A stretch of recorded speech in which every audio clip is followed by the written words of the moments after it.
tahunnya baru, hidup kita juga baru. Katakan amin. Ada banyak orang yang tahunnya baru tetapi kehidupannya tetap lama. Nah, oleh sebab itu tema khotbah saya adalah jangan hanya tahunnya yang baru. Setuju? Mari katakan bersama-sama, jangan hanya tahunnya yang baru. Bilang sama sebelah Bapak Ibu sekalian, jangan hanya tahunnya yang baru.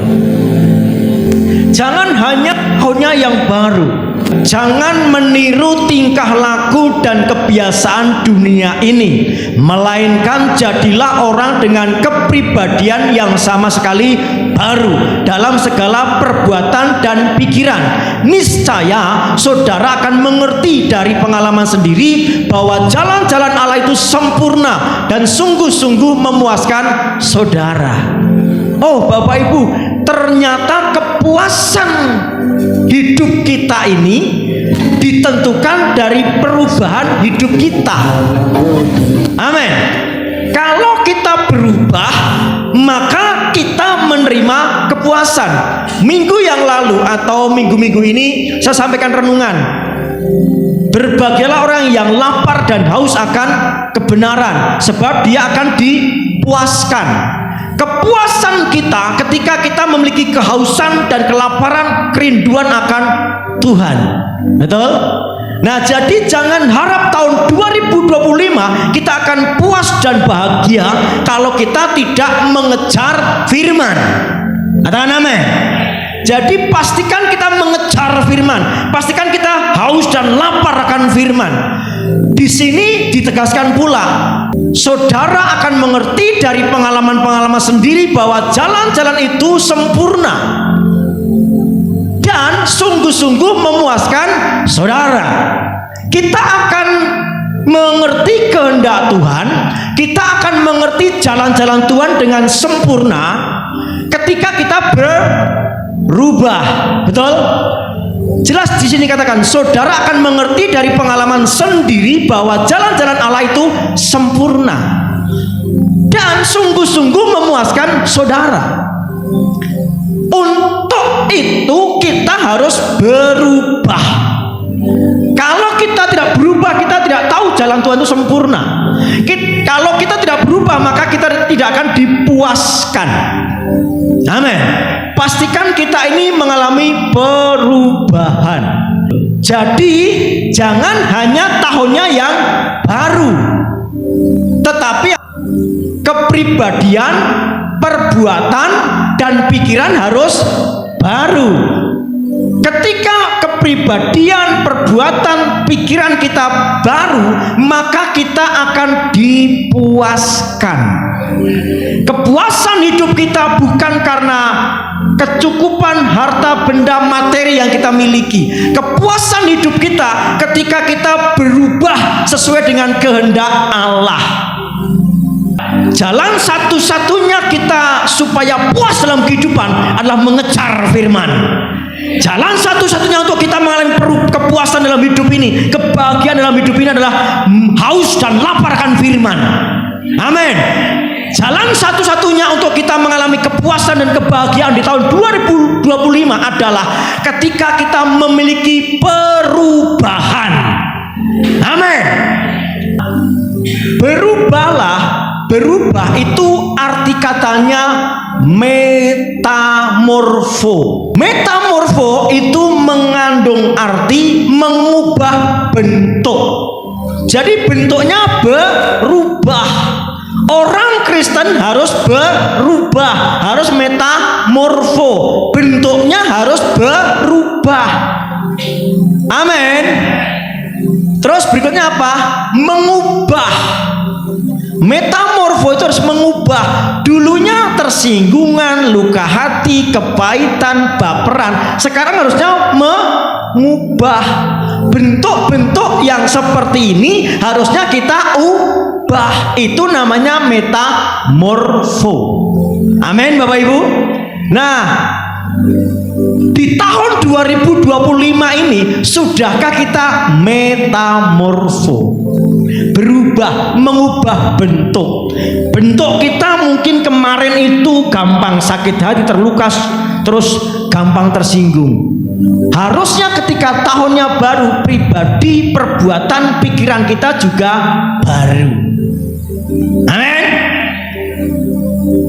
Berubah rupa. Ternyata metamorfo itu tidak sekedar mengubah, tapi berubah rupa. Kita harus berubah rupa, Bapak Ibu. Rupa apa yang seharusnya kita ubah? Rupa kita sendiri diganti dengan rupa Kristus. Amin. Jadi bukan kepribadian kita, perbuatan kita atau pikiran kita lagi, tapi perbuatan, tindakan, dan pikiran Kristus yang ada dalam kehidupan kita. Itu mengubah bentuk, mengubah rupa. Berubahlah terus diubahkan menjadi serupa. Artinya serupa dengan apa? Ya serupa dengan apa tujuan kita berubah. Lanjutnya lagi, berubah menjadi bentuk lain. Jadi bentuk kita harus berubah menjadi bentuk lain. Bentuk lain itu bentuk apa? Tentu saja bentuk yang baik, yang mulia, amin, yang benar, yang kudus, yang tidak cugetan, amin. Itu seharusnya bentuk lain itu. Berubah menjadi bentuk lain sudah, mentransformasikan, mengubahkan, mentransfigurasi. Transfigurasi itu mengubah bentuk ya. Penampilan Kristus diubah dan cemerlang kecerahan ilahi di gunung transfigurasi. Ketika Petrus dan murid-murid yang lain melihat antara Yesus, Musa, dan Elia, itu terlihat muka mereka penuh kemuliaan. Itulah transfigurasi. Seharusnya kita sebagai orang Kristen itu mengalami transfigurasi. Kemuliaan Allah itu memancar dari wajah kita. Ku kasih kau dengan kasih Tuhan, ku kasih kau dengan kasih Tuhan. Kulihat di wajahmu kemuliaan Raja. Kemuliaan Raja yang terpancar dari wajah kita, itulah transfigurasi. Harusnya kita mengalami metamorfo, perubahan bentuk wajah kita. Wajah kita mungkin tetap sama, iya, tetapi ada aura, ada kecerahan ilahi, ada transfigurasi yang keluar dari wajah kita. Benar enggak? Wajah kita nggak akan berubah, Bapak Ibu, tapi ada aura. Bapak Ibu suka ngelihat nggak? Ini wajah orang ini kok menyenangkan ya? Pernah lihat gitu nggak? Saya tanya nih, pernah gitu nggak? Terus pernah nggak sebaliknya? Kok saya ngelihat wajah orang ini serem sekali ya? Nah, pernah nggak? Oh sering. Tapi nggak ada di sini, itu di luar sana ya. Metamorfo itu adalah perubahan cahaya dari wajah kita, ada sinar kemuliaan. Jadi ada kemuliaan Raja yang terpancar dari hidup kita.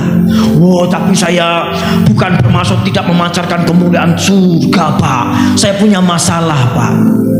Bukan saya tidak bermaksud memancarkan transfigurasi, Pak. Saya punya tantangan hidup, orang mengucilkan saya, Pak.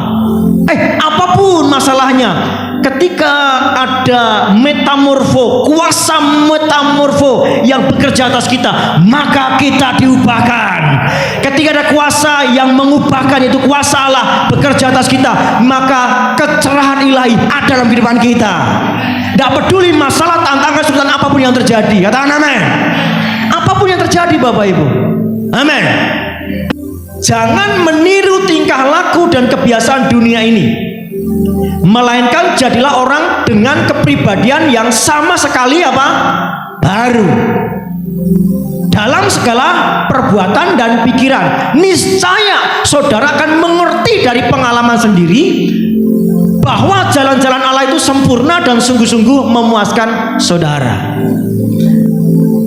Kita tidak akan mengerti jalan Tuhan itu sempurna kalau kita nggak berubah. Kita tidak akan mengerti jalan Tuhan itu sempurna kalau kita tidak metamorfo. Nah, banyak orang Kristen tidak mengalami perubahan, banyak orang Kristen tidak mengalami metamorfo, sehingga jalan Tuhan itu sulit baginya. Sehingga firman Tuhan itu sulit baginya. Ini sulit ini, mengampuni itu susah ini. Ya susah karena aku belum metamorfo, belum mengalami perubahan. Wah, mengucapkan syukur dalam segala hal itu susah, itu sulit itu. Ya sulit karena kita belum mengalami metamorfo.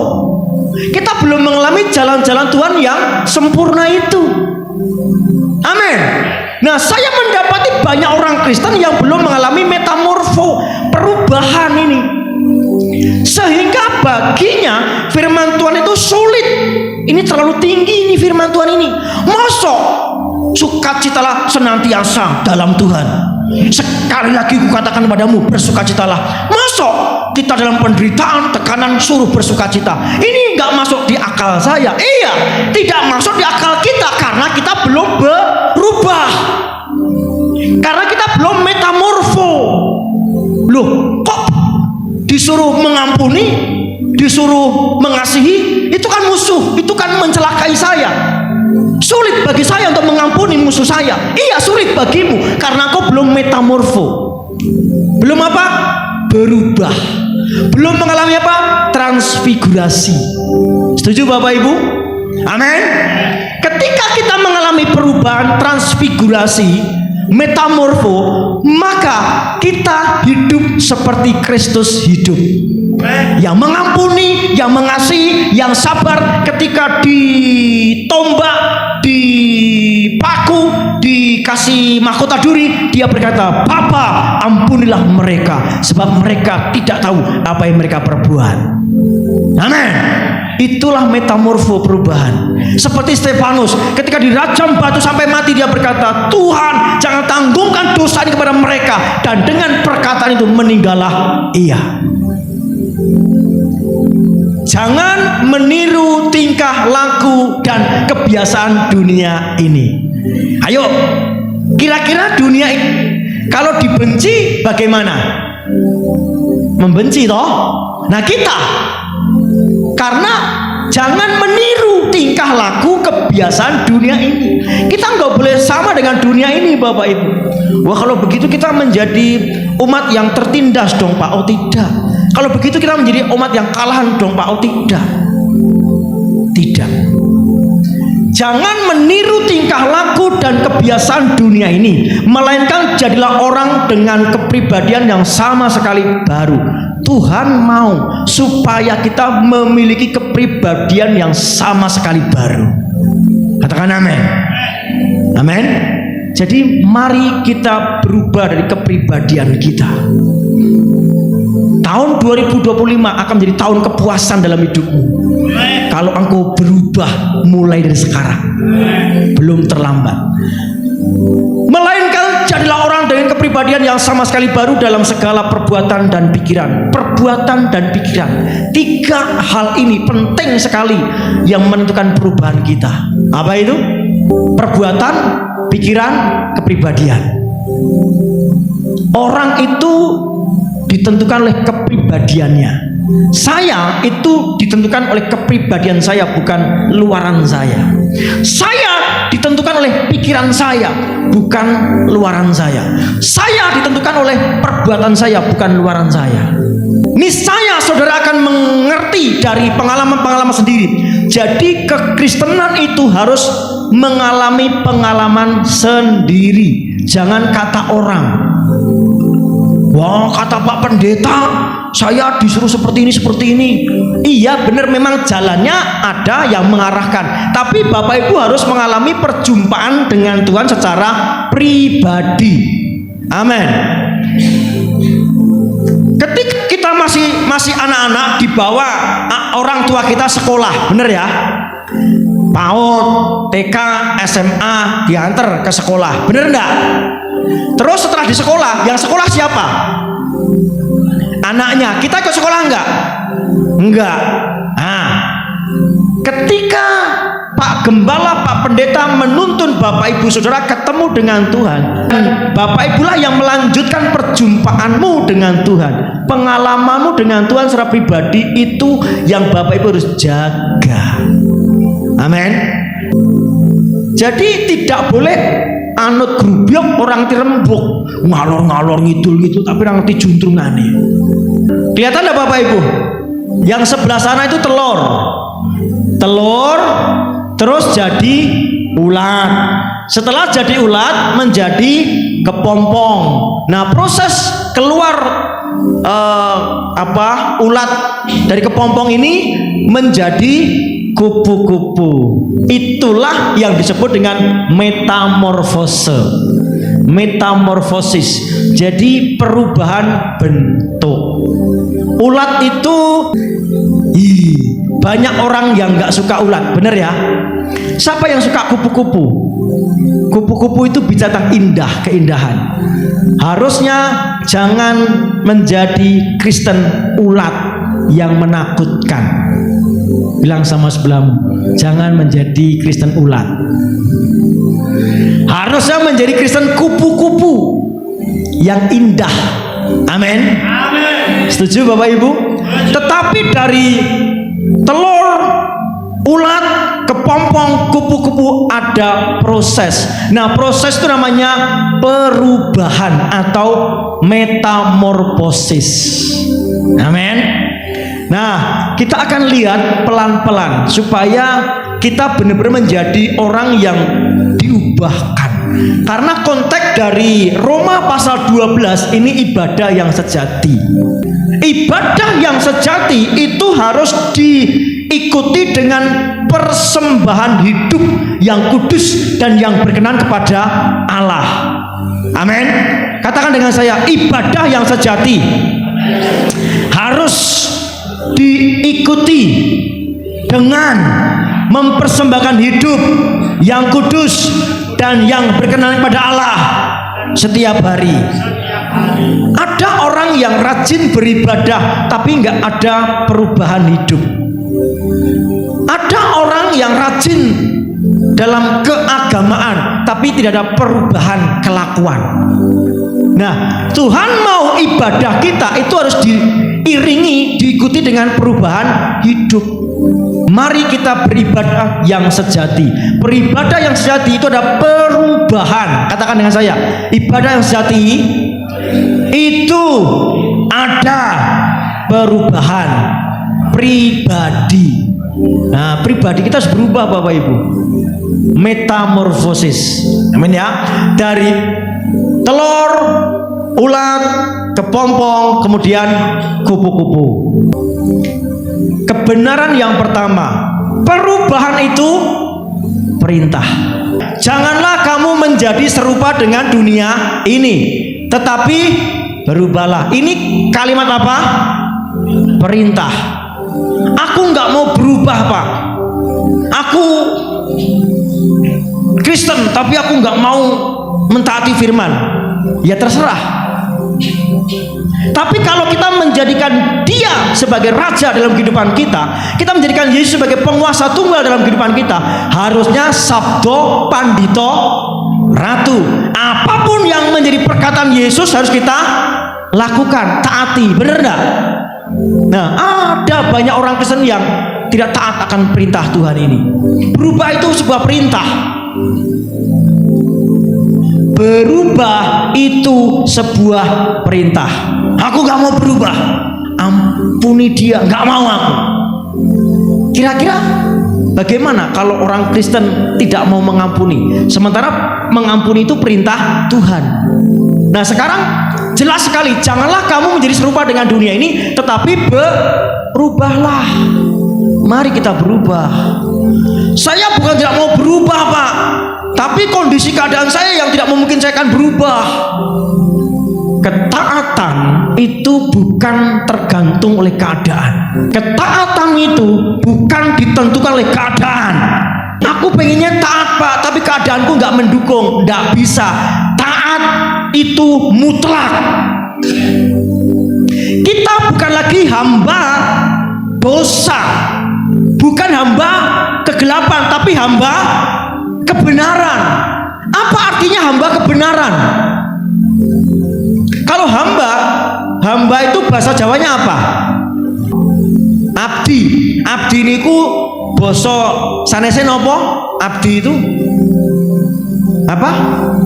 Pembantu ada istilah lain, rewang. Ada istilah lain selain pembantu, rewang, abdi. Hamba itu di dalam bahasa Alkitab itu adalah doulos. Doulos itu budak. Budak itu hampir sama seperti keset. Keset, kalau untuk keset begini, dia, weh, ojo dijek-jek dong, aku wis adus, gitu kah? Keset ngomong enggak? Sebagai hamba kebenaran, apapun perintah Tuhan harus kita taati. Amin. Itu hamba, Bapak Ibu. Arti hamba itu seperti itu. Hamba itu abdi. Sorry saya harus berkata, hamba itu jongos. Tahu nggak jongos? Jongos itu pesuruh. Apapun yang disuruh oleh Tuhan, dia harus melakukannya. Nah, kita ini adalah hamba dari kebenaran. Kebenaran adalah Tuhan kita. Kita adalah jongos dari kebenaran. Saya bangga menjadi jongosnya Yesus.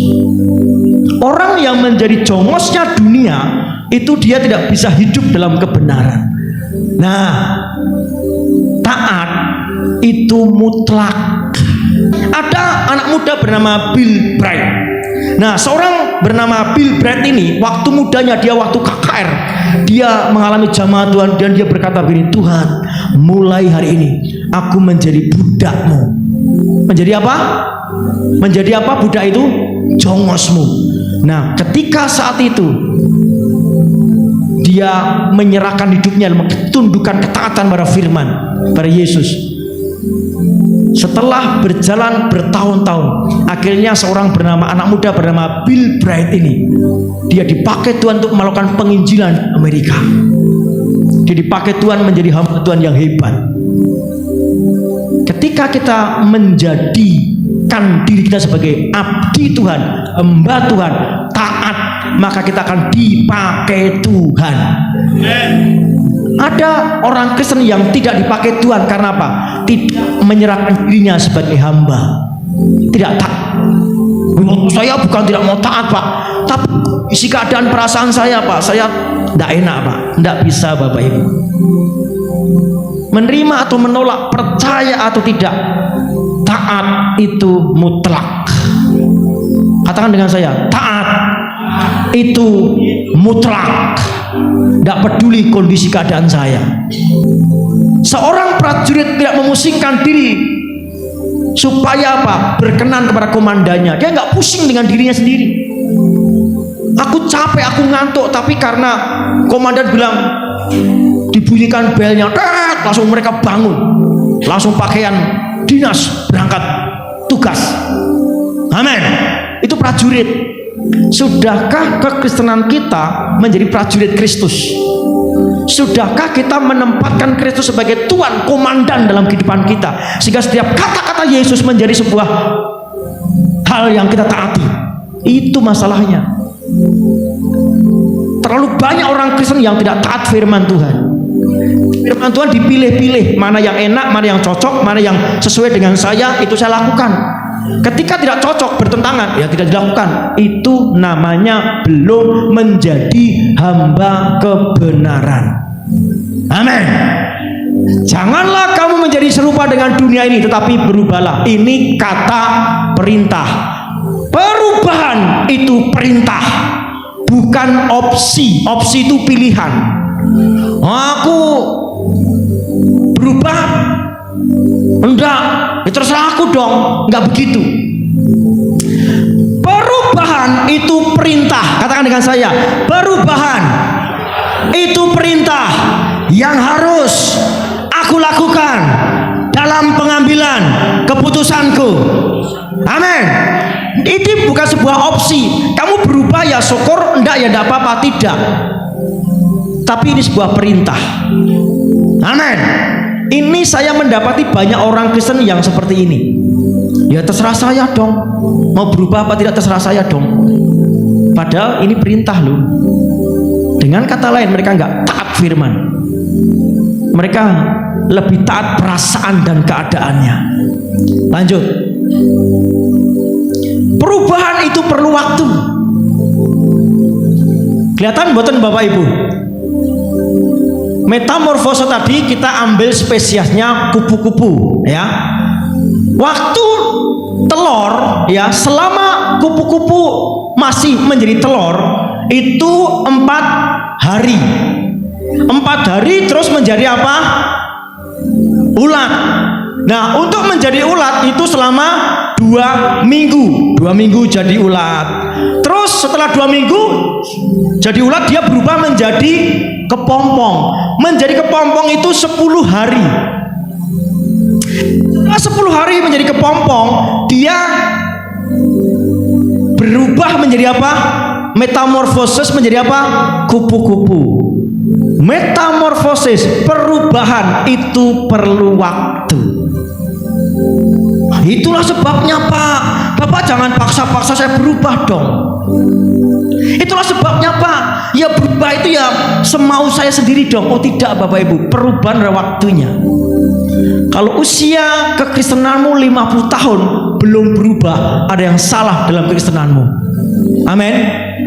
Lawang telur saja 4 hari, untuk ulat saja 2 minggu, untuk kepompong saja 10 hari.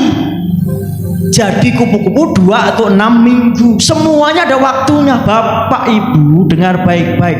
Kalau jenengan sampun dangu dados tiang Kristen, dereng wonten ewah-ewahan, perubahan, ada yang salah dalam Kristenanmu. Amin. Wow, nah watuk kan suaranya tambah nih Pak, nah, watek ra iso. Terus kita mau mempertahankan watek yang keras, watek yang mudah tersinggung, begitu maksudnya. Jadi kita akan menjadi telur terus, menjadi ulat terus, kepompong terus, ngalor ngidul ngitan ngulon medeni bocah, itu kan. Proses untuk menjadi kupu-kupu itu ada waktunya. Untuk telur itu 4 hari, untuk ulat itu 2 minggu, untuk kepompong itu 10 hari, dan untuk kupu-kupu sendiri 2-6 minggu. Kalau misalnya masih telur, terus kita gage-gage, aku pengen cepet-cepet jadi kepompong, terus telurnya kita buka, apa yang terjadi? Apa yang terjadi? Mati. Tidak jadi kupu-kupu, yang ada adalah mati. Kalau sudah menjadi ulat, wah lumayan, terus kita buka, kita cepat-cepat gak sabar pengen lihat kupu-kupu, apa yang terjadi? Mati. Betul ya? Kepompong tinggal dikit, tinggal 1 tahap lagi, tinggal 1 tahap lagi menjadi kupu-kupu. Terus kita buka kepompong itu, kita berharap ini sudah bentuk kupu-kupu, sudah bentuk kupu-kupu loh. Kita buka, terus kita col-col gitu, terbang nggak kira-kira? Nggak bisa. Kenapa? Belum waktunya. Bapak Ibu dengar baik-baik. Kalau Tuhan sedang memprosesmu, sabar saja. Kalau Tuhan sedang membentukmu, sabar saja. Jangan lari dari prosesnya Tuhan. Jadi ulet, jadi kepompong, jadi telur, itu proses. Waktunya Tuhanlah yang menentukan. Tapi bisa juga Tuhan bekerja sama dengan kita. Benar Tuhan yang menentukan waktunya, tapi kita bisa mempercepat atau memperlambat. Contoh. Tuhan ingin membentuk kita menjadi orang yang sabar. Contoh ya, Tuhan ingin mengubah kita menjadi orang yang sabar. Terus dalam kenyataan sehari-hari kita meresponi firman Tuhan sehingga kita sabar, penuh kasih. Kita berdoa, Tuhan berikan kesabaran kepada saya hari ini. Nah hari itu Tuhan malah mengizinkan orang-orang yang menjengkelkan kita. Tuhan mengizinkan orang-orang yang menyakiti kita. Benar enggak? Suka begitu enggak? Tuhan hari ini aku pengen sabar. Begitu keluar dari rumah, langsung kita ada orang yang menjengkelkan kita. Benar enggak?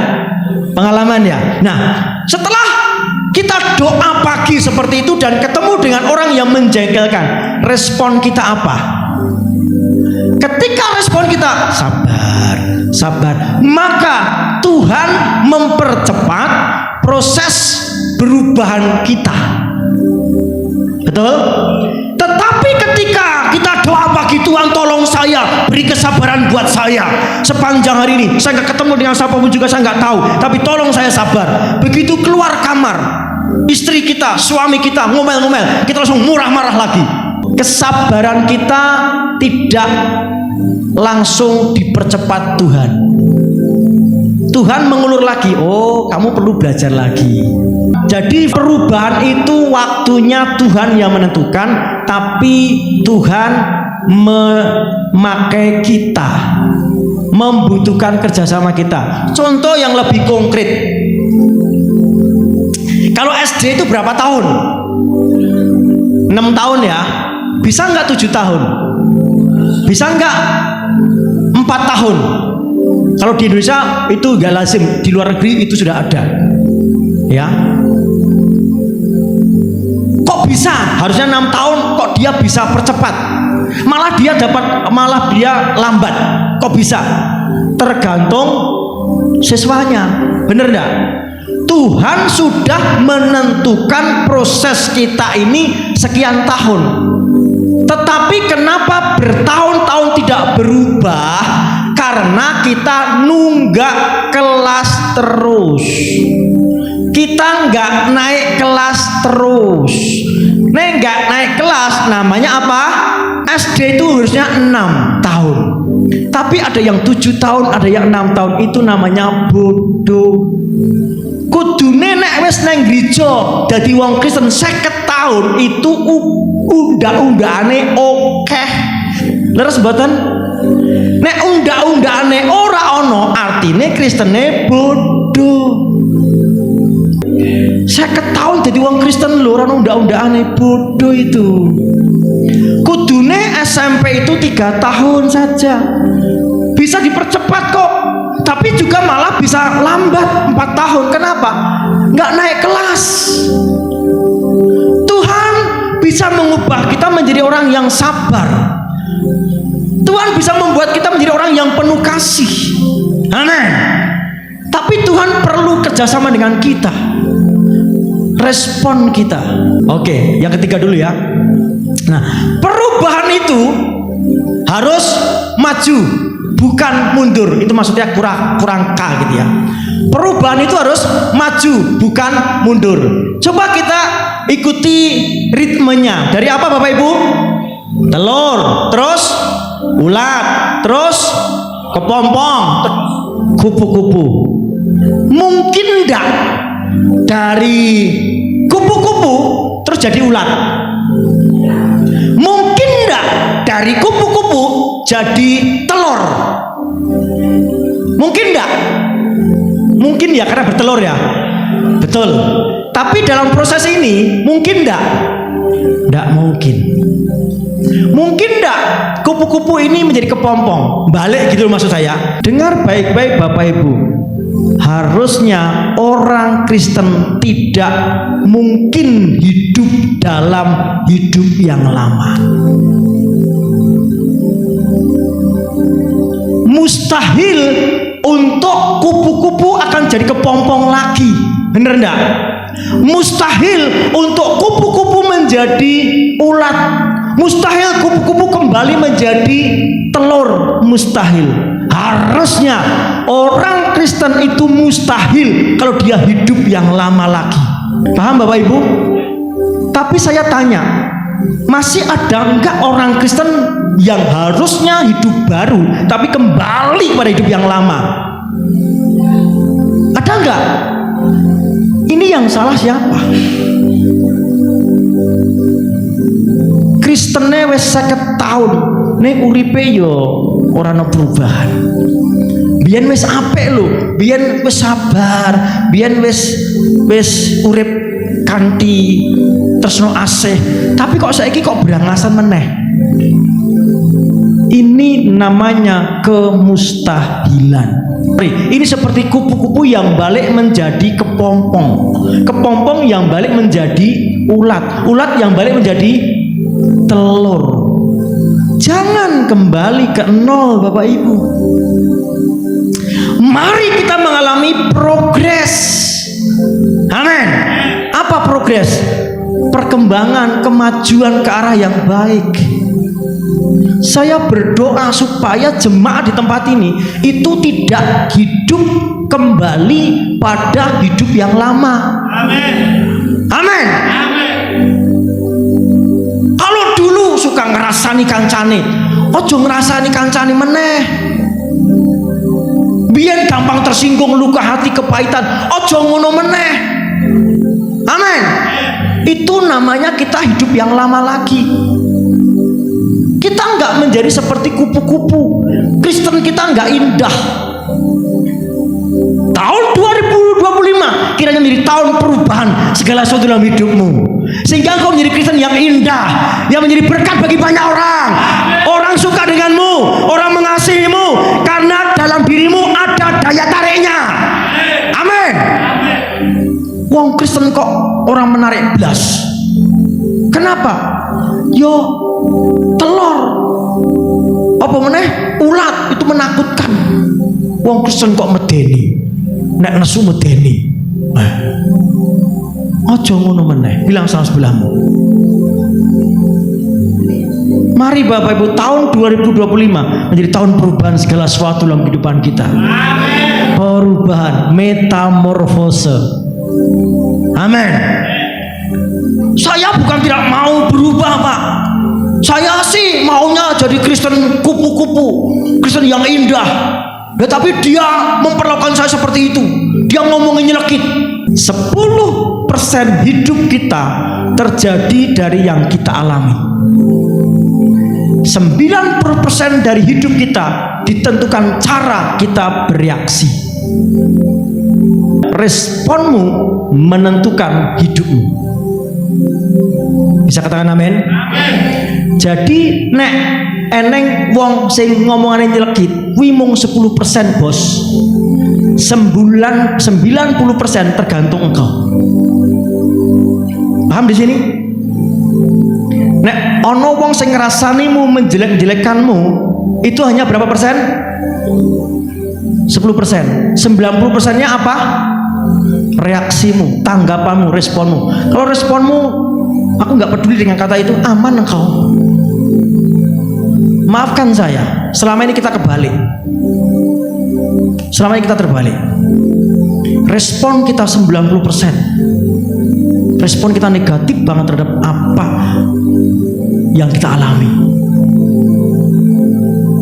Martin Luther tadi singgung sama Bu Pendeta. Burung bisa terbang di atas kepala kita, tapi kita bisa menolak burung sarang di kepala kita. Bodohlah orang kalau dia mengizinkan kepalanya menjadi sarang burung. Artinya apa itu?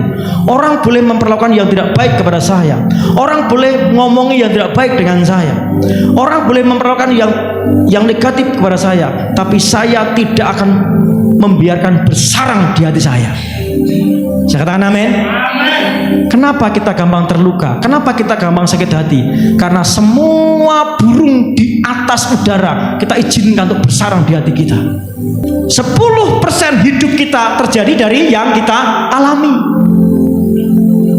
90% dari hidup kita ditentukan cara kita bereaksi. Itu kata Stephen J. Covey.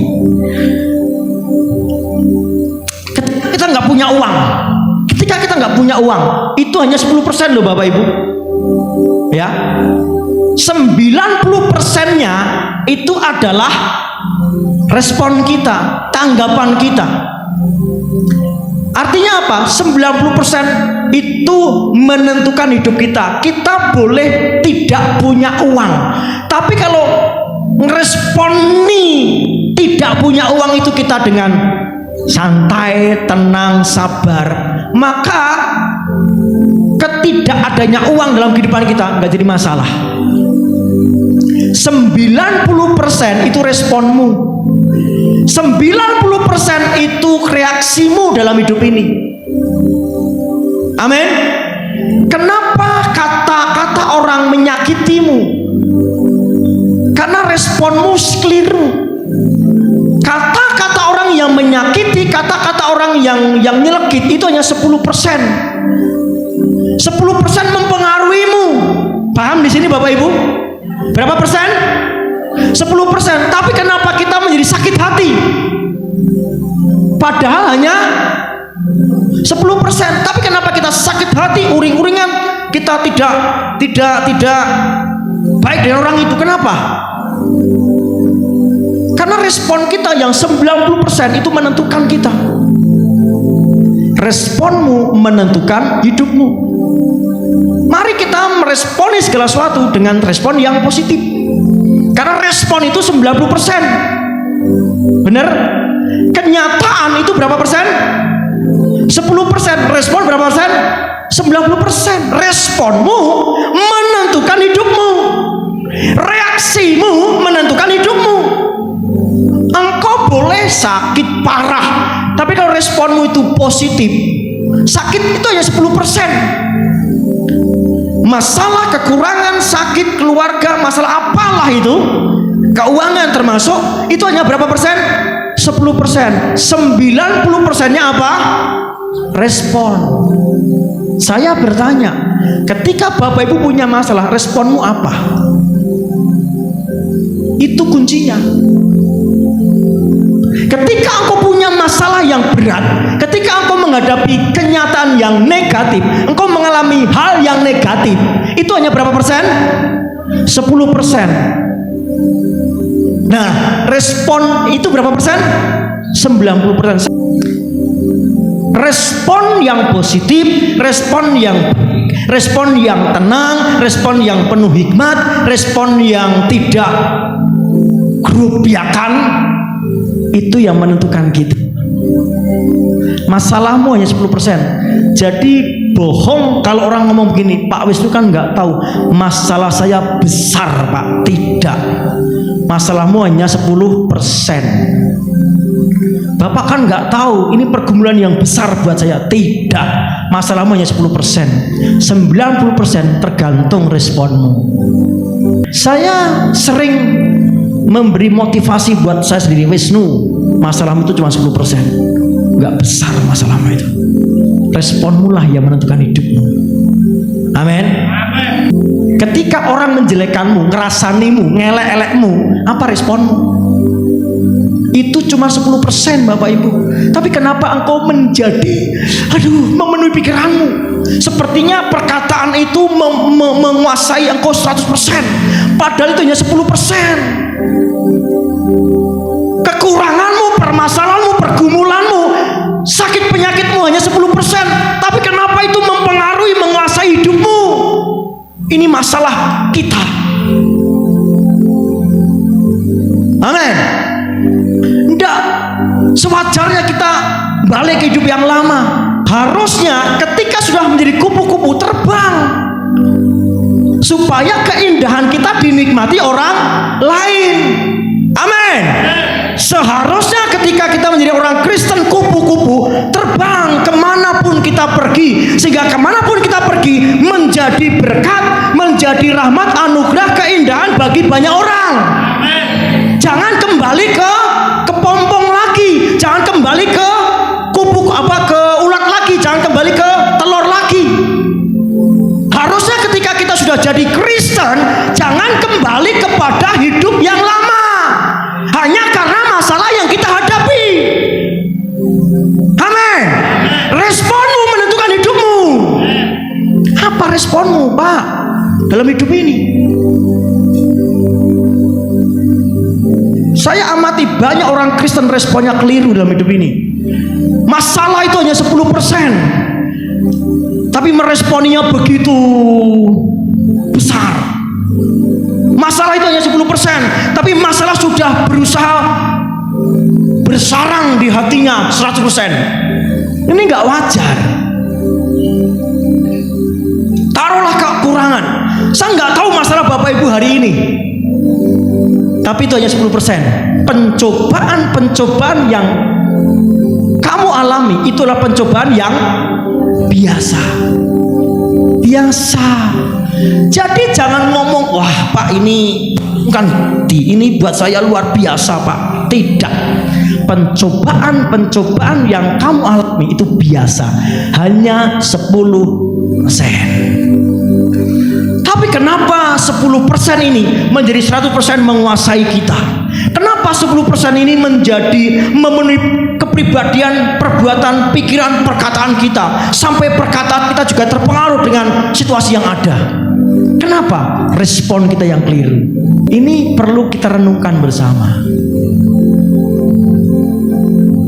Amin.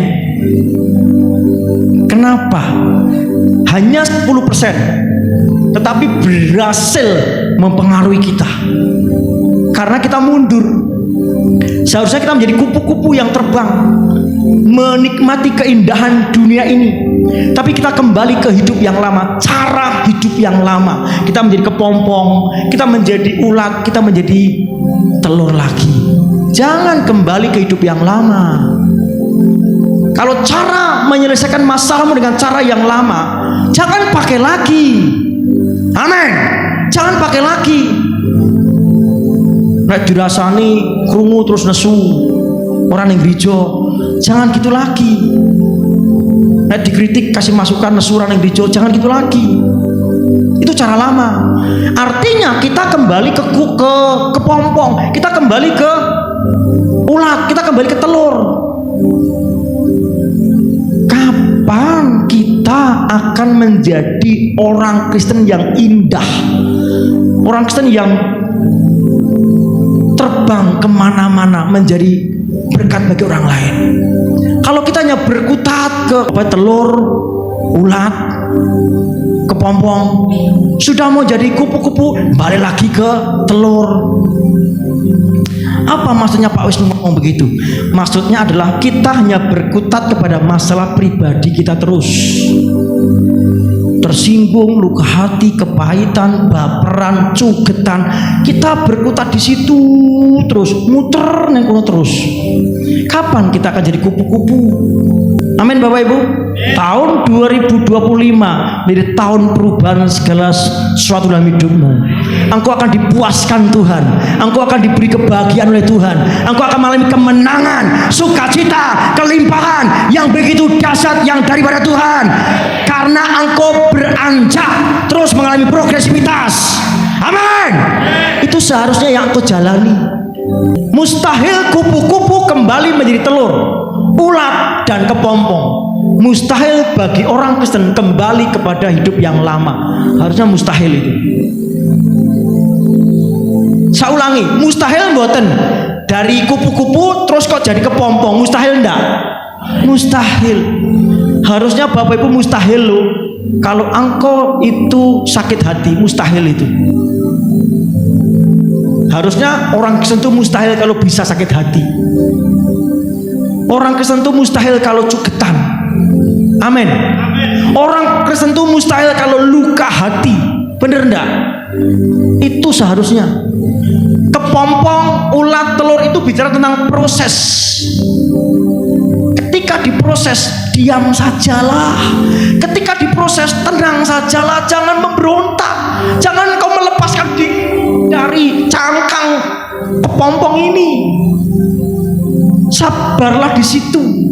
Amin.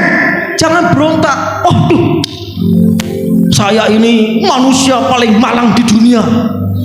Jangan merasa paling malang di dunia. Bapak kan nggak tahu masalah saya. Iya, saya nggak tahu masalahmu, tapi engkau tidak menjadi manusia yang paling malang dunia. Pencobaan yang kau alami itu biasa, tidak melampaui kekuatanmu. Amin. Ketika engkau sakit, jangan periksa kesehatanmu, tapi periksa hatimu, karena responmu menentukan hidupmu. 10% adalah kenyataan, 90% adalah respon yang menentukan kita. Amin.